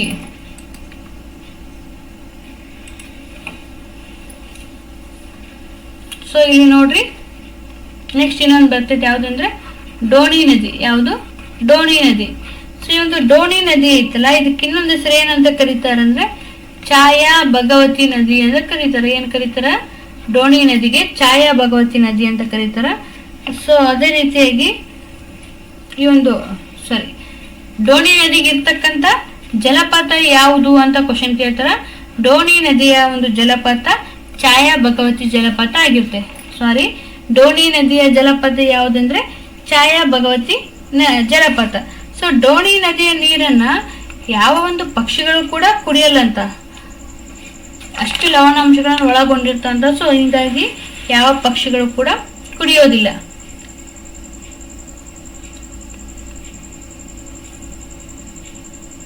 ಈ ಒಂದು ಭೀಮಾ ನದಿಯನ್ನು ನೋಡಿದ್ವಲ್ಲ. ಸೊ ಈ ಭೀಮಾ ನದಿ ಕೃಷ್ಣಾ ನದಿಯನ್ನು ಎಲ್ಲಿ ಸೇರುತ್ತೆ? ಭೀಮಾ ನದಿ ಅಂದ್ರೆ ಭೀಮಾ ನದಿಯು ಕೃಷ್ಣಾ ನದಿಯನ್ನ ಮಲಕಾಪುರ ಅನ್ನೋ ಒಂದು ಪ್ಲೇಸ್ ನಲ್ಲಿ ಸೇರುತ್ತೆ. ಯಾವ ಪ್ಲೇಸ್ ಅಲ್ಲಿ? ಭೀಮಾ ನದಿಯು ಕೃಷ್ಣಾ ನದಿಯನ್ನ ಮಲಕಾಪುರ ಎಂಬ ಪ್ಲೇಸ್ ನಲ್ಲಿ ಕೃಷ್ಣಾ ನದಿಯನ್ನ ಭೀಮಾ ನದಿ ಸೇರುತ್ತೆ.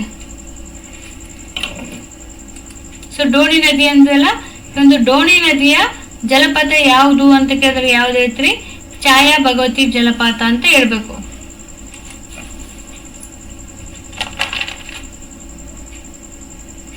ಈ ಡೋಣಿ ನದಿ ಹೇಳಿದ್ನಲ್ಲ, ಈ ಡೋಣಿ ನದಿ ಎಲ್ಲಿ ಉಗಮ ಆಗುತ್ತೆ?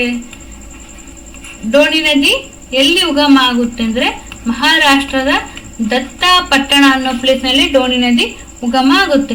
ಇದು ಮಹಾರಾಷ್ಟ್ರ ಮತ್ತು ಕರ್ನಾಟಕದ ಯಾದಗಿರಿ ಜಿಲ್ಲೆಯ ಮುಖಾಂತರ ಮತ್ತು ರಾಯಚೂರು ಜಿಲ್ಲೆಯ ಮುಖಾಂತರ ಹರ್ಕೊಂಡು ಹೋಗಿ ಕೃಷ್ಣಾ ನದಿಯನ್ನ ಸೇರುತ್ತೆ. ಎಲ್ಲಿ ಸೇರುತ್ತೆ ಡೋಣಿ ನದಿ ಕೃಷ್ಣಾ ನದಿಯನ್ನ ಎಲ್ಲಿ ಸೇರುತ್ತೆ ಅಂತ ಕ್ವಶನ್ ಕೇಳ್ತಾರೆ. ಜಮಲಾಪುರ ಅನ್ನೋ ಪ್ಲೇಸ್ ನಲ್ಲಿ. ಯಾವ ಪ್ಲೇಸ್ ಅಲ್ಲಿ? ಜಮಲಾಪುರ ಅನ್ನೋ ಪ್ಲೇಸ್ ಅಲ್ಲಿ ಡೋಣಿ ನದಿ ಕೃಷ್ಣಾ ನದಿಯನ್ನ ಸೇರುತ್ತೆ. ಸೊ ಈ ಒಂದು ಡೋಣಿ ನದಿ ಐತಲ್ಲ, ಅದು ಭೀಮಾ ನದಿಗಿಂತನೂ ಮೊದಲು ಕೃಷ್ಣಾ ನದಿಯನ್ನ ಸೇರ್ತಕ್ಕಂಥ ನದಿಯಾಗಿರ್ತೈತೆ. ಸೊ ಇನ್ನೊಂದು ಕ್ವಶನ್ ಕೇಳ್ತಾರ, ಪ್ರಪಂಚದಲ್ಲಿ ಪಕ್ಷಿಗಳು ಕೂಡ ಸವಿಯದ ಇರ್ತಕ್ಕಂಥ ನೀರು ಯಾವುದು ಅಂದ್ರೆ ಡೋಣಿ ನದಿಯ ನೀರಾಗಿರ್ತೈತೆ. ಸೊ ಇಲ್ಲಿ ನಾವು ನೋಡ್ತಾ ಹೋಗೋಣ. ಇಲ್ಲಿ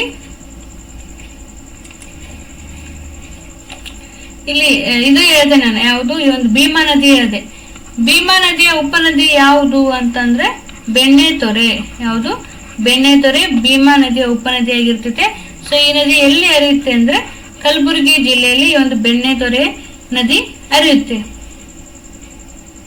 ಸೊ ಈ ಒಂದು ಬೆಣ್ಣೆತೊರೆ ನದಿಗೆ ಜಲಾಶಯ ಐತೆ, ಅದ್ರ ಹೆಸರು ಏನಂದ್ರೆ ಬೆಣ್ಣೆತೊರೆ ಜಲಾಶಯ ಅಂತ ಕರಿತೀವಿ. ಸೊ ಇದು ಎಲ್ಲಿ ಕಂಡು ಬರ್ತೈತೆ ಅಂದ್ರೆ ಕಲಬುರಗಿ ಜಿಲ್ಲೆಯಲ್ಲಿ ಕಂಡು ಬರ್ತೈತೆ. ಸೊ ನೆಕ್ಸ್ಟ್ ಬೆಣ್ಣೆತೊರೆ ನದಿ, ಈ ಒಂದು ಬೆಣ್ಣೆತೊರೆ ಜಲಾಶಯ ಹೊಂದಿದೆ. ಸೊ ಬೆಣ್ಣೆತೊರೆ ನದಿ ಮುಂದೆ ಹರ್ಕೊಂತ ಹೋಗಿ ಕಾಗ್ನ ಅಥವಾ ಕಾಗಿರಿ ನದಿಯನ್ನ ಸೇರುತ್ತೆ. ಸೊ ಅಲ್ಲಿಂದ ಮುಂದೆ ಹೋಗುತ್ತೆ ಹಂಗೆ.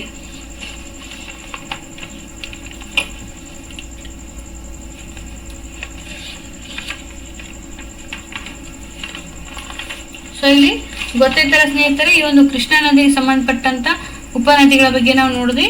ಇಲ್ಲಿ ನೋಡ್ರಿ, ಇದು ಕೃಷ್ಣಾ ನದಿ ಅಂದ್ರೆ ಇದಕ್ಕೆ ಈ ರೀತಿಯಾಗಿ ತುಂಗಭದ್ರಾ ನದಿ ಸೇರುತ್ತೆ. ನೆಕ್ಸ್ಟ್ ಮಲಪ್ರಭಾ ನದಿ, ಘಟಪ್ರಭಾ ನದಿ ಬಂದು ಸೇರುತ್ತಾ. ನೆಕ್ಸ್ಟ್ ಡೋಣಿ ನದಿ, ನೆಕ್ಸ್ಟ್ ಭೀಮಾ ನದಿ ಹಿಂಗ್ ಬಂದು ಸೇರುತ್ತೆ. ಮುಂದೆ ಈ ರೀತಿಯಾಗಿ ಈ ಒಂದು ಕೃಷ್ಣಾ ನದಿ ಹರ್ಕೊಂತ ಹೋಗಿ ಆಂಧ್ರ ಪ್ರದೇಶದ ಹತ್ರ ಹಂಸಲಾದೇವಿ ಅನ್ನೋ ಪ್ಲೇಸ್ ನಲ್ಲಿ ಬಂಗಾಳ ಕೊಲ್ಲಿಯನ್ನ ಸೇರುತ್ತೆ. ಸೊ ಎಡದಂಡೆಯ ಉಪನದಿಗಳು ಯಾವುದಂದ್ರೆ ಒಂದು ಡೋಣಿ ನದಿ, ಇನ್ನೊಂದು ಭೀಮಾ ನದಿ. ಬಲದಂಡೆಯ ಉಪನದಿಗಳು ಯಾವುವು ಅಂತಂದ್ರೆ ಒಂದು ಘಟಪ್ರಭಾ ನದಿ, ಮಲಪ್ರಭಾ ನದಿ, ಇನ್ನೊಂದು ತುಂಗಭದ್ರಾ ನದಿ. ಸ್ನೇಹಿತರೆ, ಈ ಒಂದು ಕೃಷ್ಣಾ ನದಿ ಹೇಳಿದ್ನಲ್ಲ, ಸೊ ಒಂದು ಕೃಷ್ಣಾ ನದಿಗೆ ಸಂಬಂಧಪಟ್ಟಂತೆ ಕ್ವಶನ್ ಕೇಳ್ತಾರ. ಸೊ ಯಾವ್ದ್ರ ಮೇಲೆ ಕೇಳ್ತಾರ ಅಂದ್ರೆ ಹೊಂದಿಸಿ ಬರೆಯೋರ ಮೇಲೆ ಕೇಳ್ತಾರ. ಕೃಷ್ಣಾ ನದಿಗೆ ಸಂಬಂಧಪಟ್ಟಂತೆ ಹೊಂದಿಸಿ ಬರೆಯೋರ ಮೇಲೆ ಕ್ವಶನ್ ಕೇಳ್ತಾರ. ಸೊ ಇಲ್ಲಿ ನದಿಗಳ ಹೆಸರು ಕೊಡ್ತಾರ. ಒಂದು ಮಲಪ್ರಭಾ ನದಿ, ಒಂದು ಘಟಪ್ರಭಾ ನದಿ, 3 ಭೀಮಾ ನದಿ, 4 ಡೋಣಿ ನದಿ. ಮಲಪ್ರಭಾ ನದಿ, ಘಟಪ್ರಭಾ ನದಿ, ಭೀಮಾ ನದಿ, ನೆಕ್ಸ್ಟ್ ಡೋಣಿ ನದಿ. ಸೊ ನೆಕ್ಸ್ಟ್ ಇದು ಈ ಒಂದು ಮಲಪ್ರಭಾ ನದಿ ಎಲ್ಲಿ ಸೇರುತ್ತೆ ತುಂಗಭದ್ರಾ ನದಿನ ಅಂದ್ರೆ ಕೂಡಲ ಸಂಗಮದ ಹತ್ತಿರ. ಮಲಪ್ರಭಾ ನದಿ ಕೃಷ್ಣಾ ನದಿಯನ್ನ ಎಲ್ಲಿ ಸೇರುತ್ತೆ ಅಂತ ಕ್ವಶನ್ ಕೇಳ್ತಾರ. ಮಲಪ್ರಭಾ ನದಿ ಕೃಷ್ಣಾ ನದಿಯನ್ನ ಕೂಡಲ ಸಂಗಮದ ಹತ್ತಿರ ಸೇರುತ್ತೆ. ನೆಕ್ಸ್ಟ್ ಘಟಪ್ರಭಾ ನದಿ ಕೃಷ್ಣಾ ನದಿಯನ್ನ ಎಲ್ಲಿ ಸೇರುತ್ತೆ ಅಂತ ಕೇಳ್ತಾರ. ಸೊ ಆನ್ಸರ್ ಏನು? ಎಡಲೂರು ಅನ್ನೋ ಪ್ಲೇಸ್ ಹತ್ತಿರ ಘಟಪ್ರಭಾ ನದಿ ಕೃಷ್ಣಾ ನದಿಯನ್ನ ಸೇರುತ್ತೆ. ನೆಕ್ಸ್ಟ್ ಭೀಮಾ ನದಿ ಕೃಷ್ಣಾ ನದಿಯನ್ನ ಎಲ್ಲಿ ಸೇರುತ್ತೆ ಅಂತ ಕೇಳ್ತಾರ. ಸೊ ಇದಕ್ಕೆ ರೈಟ್ ಆನ್ಸರ್ ಏನು? ಮಲ್ಕಾಪುರ ಬಳಿ ಹತ್ತಿರ ಈ ಒಂದು ಭೀಮಾ ನದಿ ಕೃಷ್ಣ ನದಿಯನ್ನ ಸೇರುತ್ತೆ. ನೆಕ್ಸ್ಟ್ ಡೋಣಿ ನದಿ ಕೃಷ್ಣ ನದಿಯನ್ನ ಎಲ್ಲಿ ಸೇರುತ್ತಾ ಅಂತ ಕ್ವಶನ್ ಕೇಳ್ತಾರೆ. ಸೊ ಆನ್ಸರ್ ಏನು? ಜಮಲಾಪುರ ಅದ್ರ ಬಳಿ ಹತ್ತಿರ ಒಂದು ಡೋಣಿ ನದಿ ಕೃಷ್ಣ ನದಿಯನ್ನ ಸೇರುತ್ತೆ. ನೆಕ್ಸ್ಟ್ ಕೃಷ್ಣ ನದಿಯ ಉದ್ದ ಗೊತ್ತೈತಲ್ಲ ಸ್ನೇಹಿತರೆ, ಎಷ್ಟು? 480 ಕಿಲೋಮೀಟರ್. ಟೋಟಲ್ ಆಗಿ ಎಷ್ಟು ಕಿಲೋಮೀಟರ್ ಇರ್ತೈತೆ ಕೃಷ್ಣ ನದಿ ಅಂದ್ರೆ 1400 ಕಿಲೋಮೀಟರ್. ಕನ್ನಡದಲ್ಲಿ ಮಾತ್ರ 480 ಕಿಲೋಮೀಟರ್ ಇರ್ತೈತೆ. ಓಕೆ ಸ್ನೇಹಿತರೆ, ಈ ಒಂದು ತರಗತಿ ನಿಮ್ಗೆ ಇಷ್ಟ ಆಯ್ತು ಅಂತ ನಾನು ಅನ್ಕೋತೀನಿ. Thank you.